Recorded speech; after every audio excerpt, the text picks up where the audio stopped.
どうもこんばんは、そそそです。今回は前に100キロ到達した時の動画でもちょっとお話ししてたんですけど、大阪の堺市というところにある工場夜景を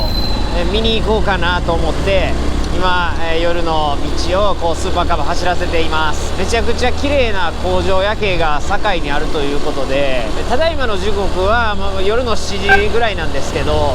何時ぐらいに行くのがベストなのかちょっとあんま分かってなくて、なんかそれ営業時間とかそういうもんでもないと思うんですけど、果たしてそのどの辺まで入れるのかとか、どういう感じで見えるのかっていうのはちょっと分かってないんですが、本日は10月21日なんですけど、ちょっとね最近急に寒くなりましたよね。秋というか、もうなんなら冬到来するんちゃうかぐらいの感じで、バイクを乗るのにはちょっとこう防寒が必要な季節がついにやってきましたけども、結構大阪湾に近い方の工場地域のエリアということで相当寒いんじゃないかと思ったんで、かなり防寒してきたんですけど、今お腹に1、背中に3北海道張ってるんですが、ちょっと暑いですね。今回の目的としては、せっかくなんでね、こうスーパーカーブ110と工場夜景のいい映像とか写真を撮れればいいかなというのが一つと、あと寒いということで、カップ麺をね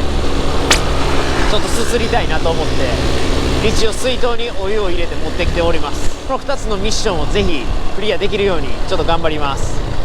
さあいよいよちょっとこれもう堺市入ってんのかな、多分入ったと思うんで、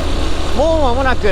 お目当ての工場夜景の近くに到達するのかなと思いますので、ちょっと楽しんできます。横にとんでもなくでかい車が、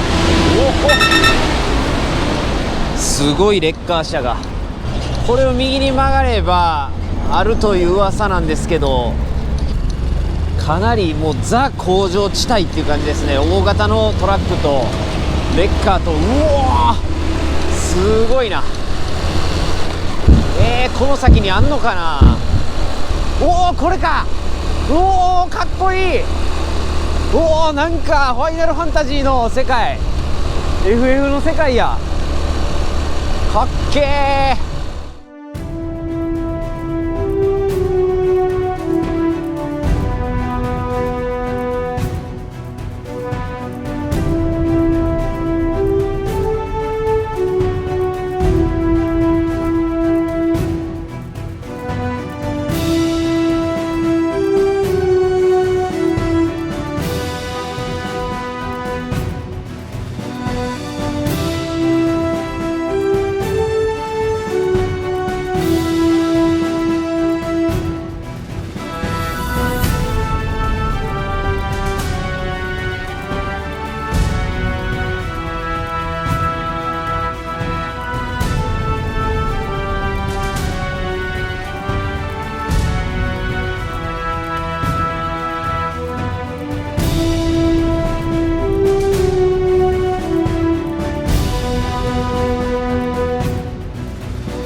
さあということで工場夜景を見てきました。いやー寒かった、すごかったな、迫力ありましたね。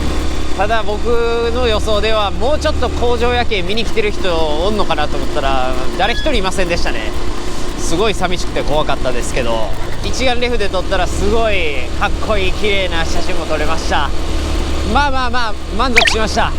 そしてカップ麺なんですけど、もう寒すぎて、あと暗すぎて寂しすぎてちょっと食べるところもなかったので、帰り道にコンビニの駐車場で1人食べました。すっごい美味しかったです。最後に、そのカップ麺を食べてるところをご覧いただきながら、お別れとさせていただきます。今回も、最後までご視聴いただきありがとうございました。チャンネル登録高評価の方ぜひよろしくお願いします。それでは今回はこの辺で、また次の動画でお会いしましょう。さよなら。寒い。